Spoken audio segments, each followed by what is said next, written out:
She slammed a paper against my cabin door like she was serving me some court order. "You're trespassing," she barked, her sunglasses sliding down her nose. "This whole area has been sold by the HOA. You don't own this lake anymore." I stared at her, confused but calm, because I knew what sat in my safe box inside. My original deed, signed by the county decades ago. She waved the paper harder like it could erase history. "We already sold 1,500 acres and your little cabin is part of it. Pack your things before the sheriff comes." I almost laughed, but instead I stepped closer. "Lady, this land has been in my family longer than your HOA ever existed." My voice was steady, but inside I felt the anger burn. She thought she could strip me of everything with a fake stamp and a bold lie. And right when she smirked, a black SUV pulled up behind her, tinted windows rolling down slowly. She grinned wider.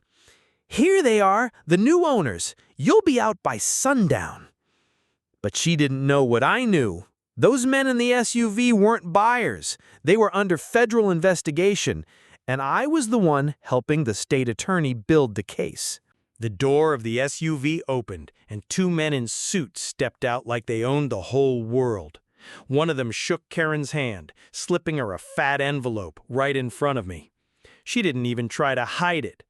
"Payment cleared," he said, his voice cold. "This land belongs to us now." Karen turned to me with that smug little tilt of her chin. "You see? It's official. Either you leave on your own, or you'll be dragged out." She thought her words would crush me, but all I did was lean against my porch rail, arms crossed. "Funny thing," I said slowly, letting each word hang in the air. "I never signed a sale, and the only signature that matters here is mine." One of the men stepped closer, towering over me. "The HOA has jurisdiction. You can't fight this." I smiled faintly because they had no idea.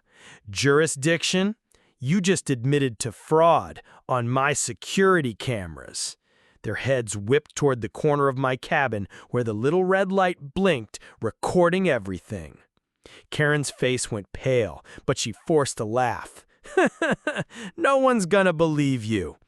That's when I pulled out a folder I had kept ready for months, the original deed, stamped, notarized, and filed with the county. I let it drop on the porch table with a heavy thud. "They'll believe this." And right on cue, headlights flashed through the trees. This time, it wasn't Karen's friends. It was the real sheriff's department, rolling in with 3 cruisers. Karen's fake confidence cracked the second those red and blue lights lit up the cabin walls. She whispered fast to the men beside her, "Stick to the story. He forged everything."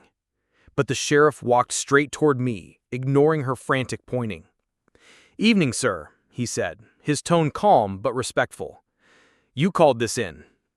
Karen jumped between us, jabbing her finger toward me.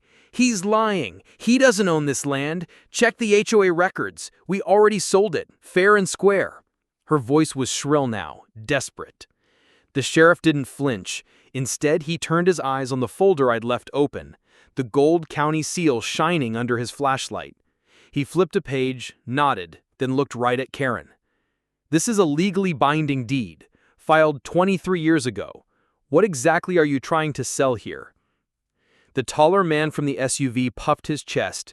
"We have authority. This whole neighborhood is under HOA control." But the sheriff's deputy cut him off, holding up his phone. "Funny, because the county records show no HOA jurisdiction on this property. None. At all." For the first time, Karen didn't have a comeback. She stammered, her voice cracking, But the paperwork." Her words froze when the sheriff's deputy pulled a printed photo from his folder. It showed Karen at a notary's office last week, using a forged signature that wasn't mine. My jaw clenched, but I didn't say a word. I didn't have to. The sheriff looked at her, his voice suddenly sharp. "You tried to sell land that was never yours. That's fraud. And you brought buyers onto it too? That's conspiracy." Karen's hands trembled, but she tried one last trick. "You can't arrest me. I'm part of the HOA board. We run this whole neighborhood." The sheriff smirked just a little. "Not anymore, you don't." And he reached for the cuffs. Karen staggered back as the metal cuffs clicked around her wrists, her face twisting in disbelief. "You can't do this to me! I own this place! All of it!" she shrieked, thrashing like a cornered animal. The two men from the SUV stepped forward fast, one pulling out a shiny badge. "Back off! Federal agents! She's under our protection!" The sheriff didn't even blink. He studied the badge under his flashlight, then slowly smirked. "Cute. Problem is, that's not a federal badge. That's a souvenir badge from a flea market in Reno." The deputies chuckled, but my stomach tightened. These guys weren't just fake. They were dangerous. The taller one tried intimidation. He leaned in close, voice low.